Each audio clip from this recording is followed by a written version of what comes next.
Now on BBC Two, a special extended edition of Newsnight with Jeremy Vine. A massive, unexpected attack on America. Thousands may be dead in what's being called the second Pearl Harbor. Tonight, the United States and the world are in shock.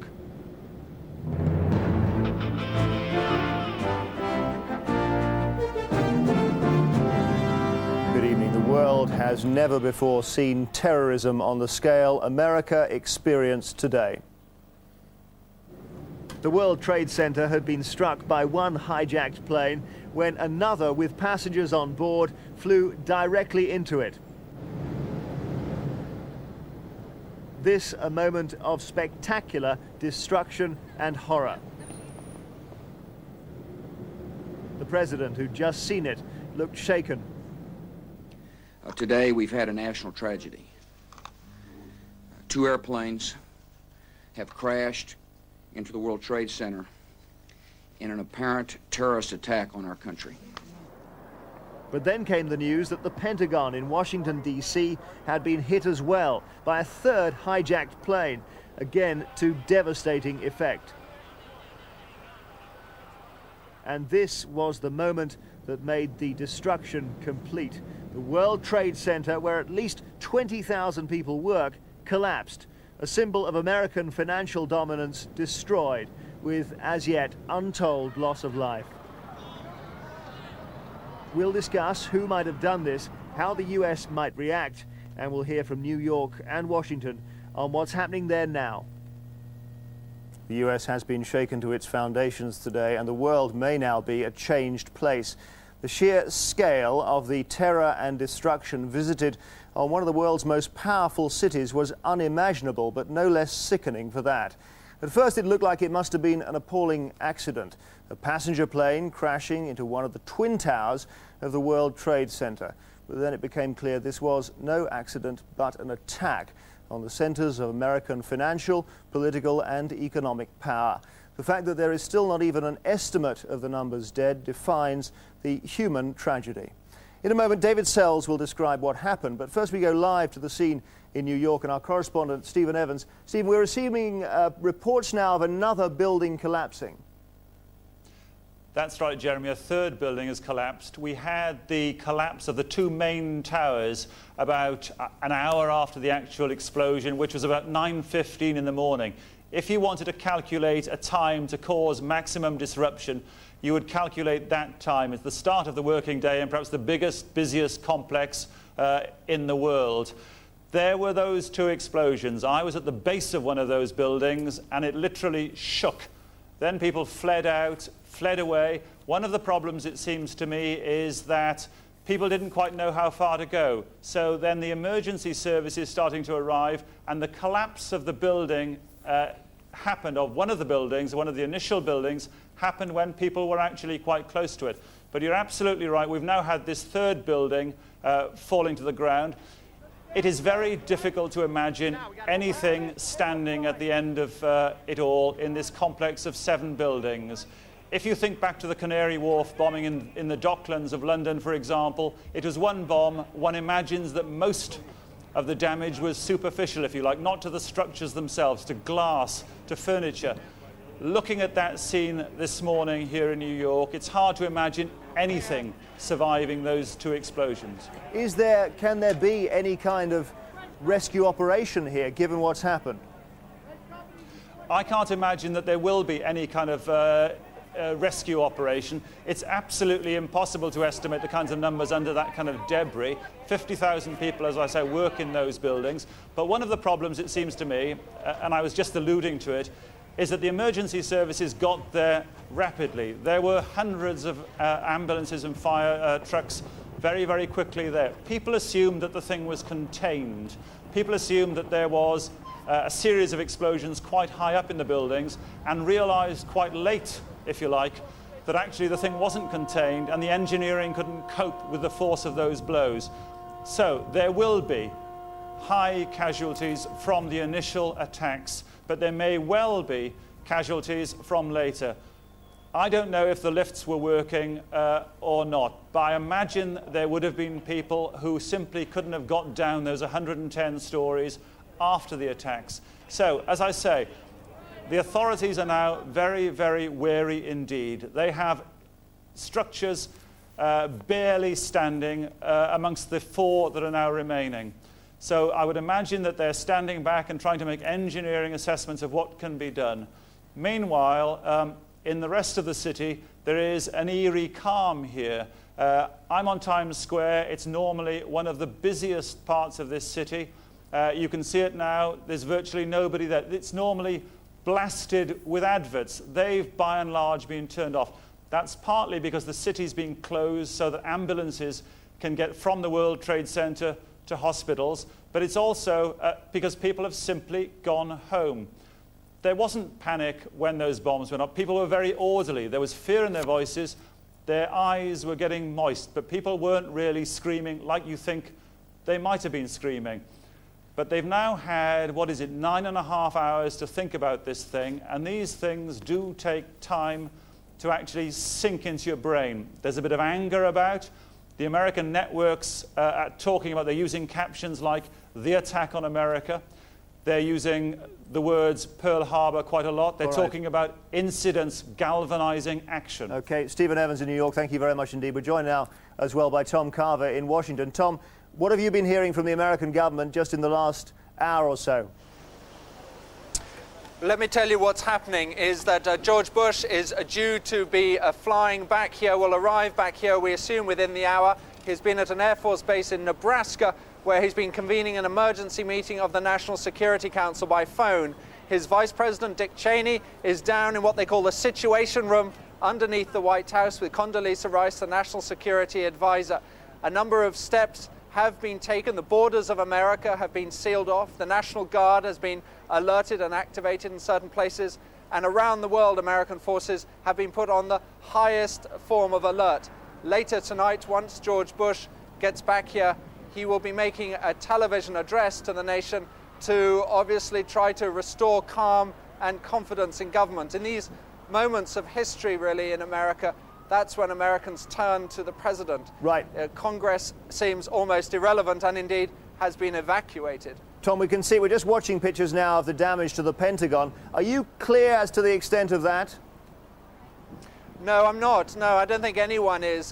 You may be able to see behind me that the smoke is still burning as I speak from the Pentagon. There's a full-scale emergency going on just across the river there, where firemen are trying to dig out the dead and the wounded from the Pentagon. Basically, we understand what happened was that the plane slammed right into the base of one side of the Pentagon and brought all 6 stories of that side of the building down. There were a number of very senior naval officials based in that area. We don't know as to the casualties, but obviously it's going to be quite a few. Tom Carver in Washington, thanks very much indeed. We're now joined by Orla Guerin in Jerusalem. Orla, there significantly hasn't been universal condemnation of this attack in the Middle East, has there? Well, the reaction has varied from country to country. We have had condemnation from countries like Syria and also from Iran, although in Iraq joyous music has been played on state television. I suppose the response that most people have been keen to see is what came from the Palestinians. Now, we had what appeared to be a very genuine statement from a seemingly very shocked Palestinian leader, Yasser Arafat.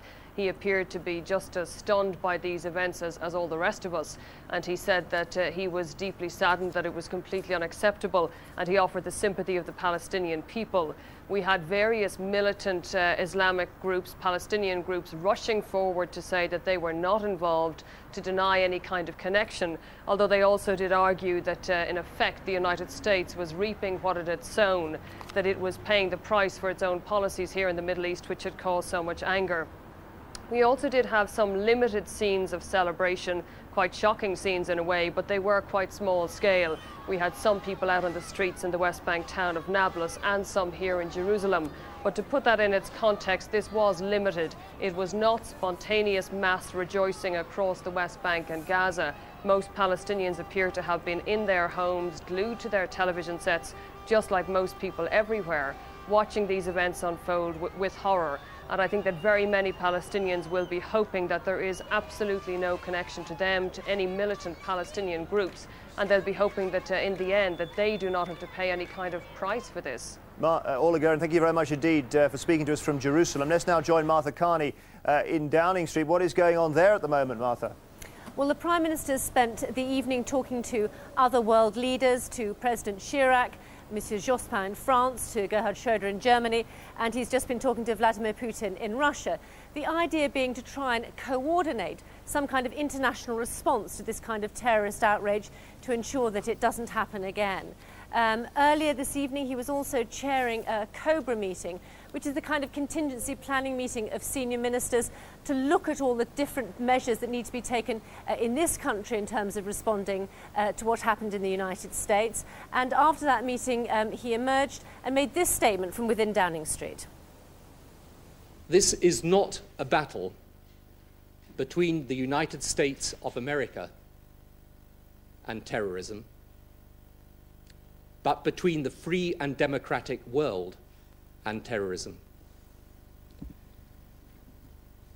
We therefore here in Britain stand shoulder to shoulder with our American friends in this hour of tragedy, and we, like them, will not rest until this evil is driven from our world.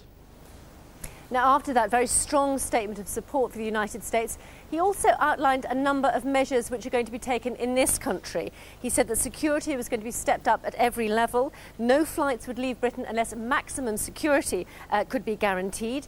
Aircraft would no longer be allowed to cross central London, and private flights could only go ahead with special permission, and security is being stepped up at government and military buildings throughout the country, and of course at military bases. Now, that COBRA committee I was talking about, the Contingency Planning Committee, are going to meet at 8 o'clock tomorrow morning. It will include the Foreign Secretary, the Home Secretary, and also Alan Milburn, the Health Secretary, which gives you an idea of some of the kind of emergency planning that is now going on. Martha Carney in Downing Street, thank you very much indeed. We'll be speaking to all the guests here in the studio very shortly, but first David Sells has this report on the terrible events of the day as they unfolded hour after hour.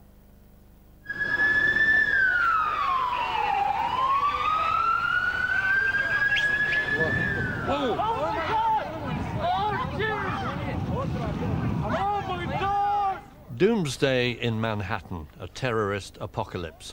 2 hijacked airliners with 156 people aboard are steered deliberately into New York's tallest building. Today we've had a national tragedy.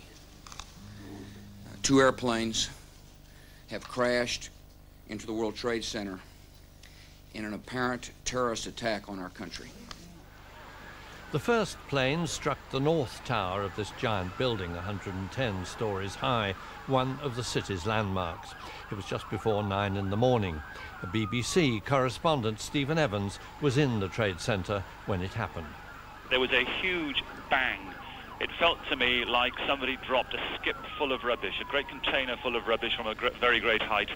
At which point, smoke appeared everywhere, as though a mist had suddenly settled on the building. We all streamed out, some people running, some people crying, nobody really screaming, across the road, and you look up and you can see the top of one of the towers,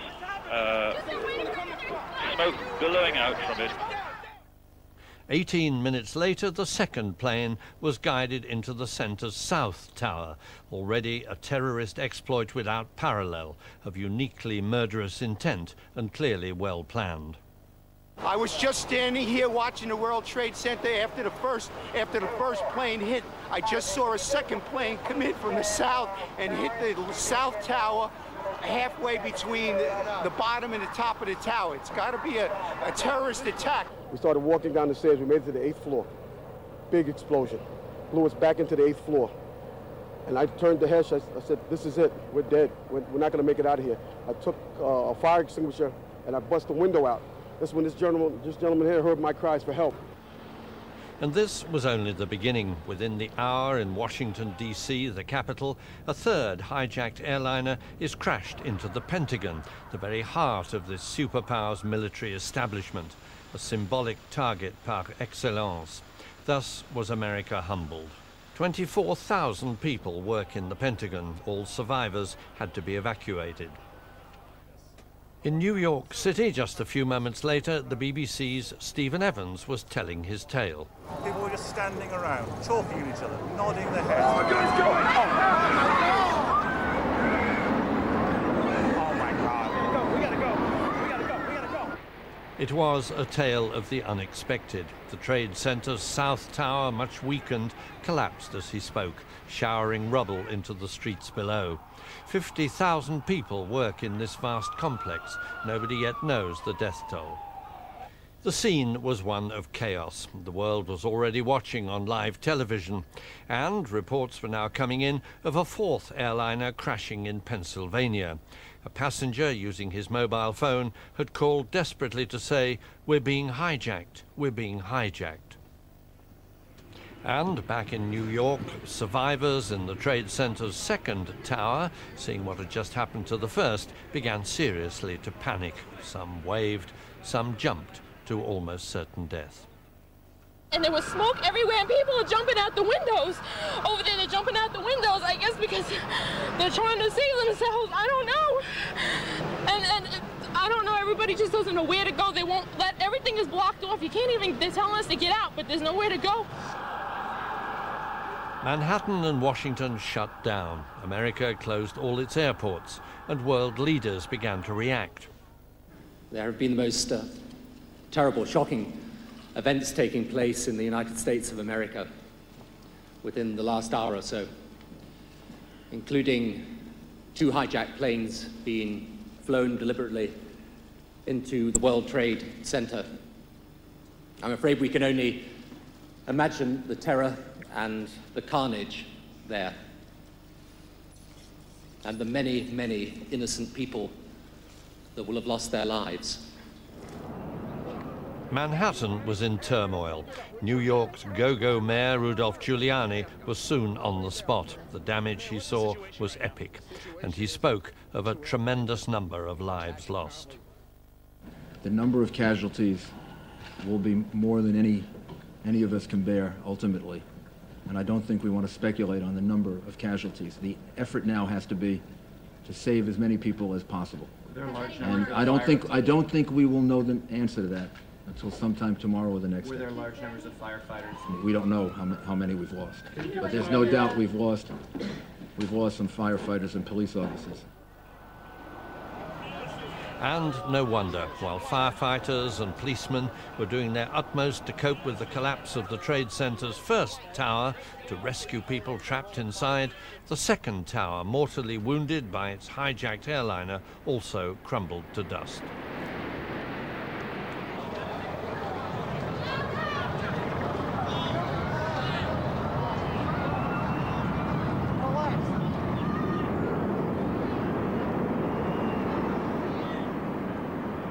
New Yorkers were shell-shocked. What happened, man? Big boom, come down the steps, everything fine till we got to the basement, and then everything just fell in. I got trapped under there with another guy, crawled out, kept getting hit in the head, bounced all around. Finally, we clawed our way out over the rubble. Yeah. Come on down. We did all right. All right, way to be, Tom. Let's go. A picture of devastation and a terrible reminder of how vulnerable in today's world of terrorism and suicide bombers its dominant power has proved to be. President Bush's expensive dream of a Star Wars missile defense scheme would have been powerless today.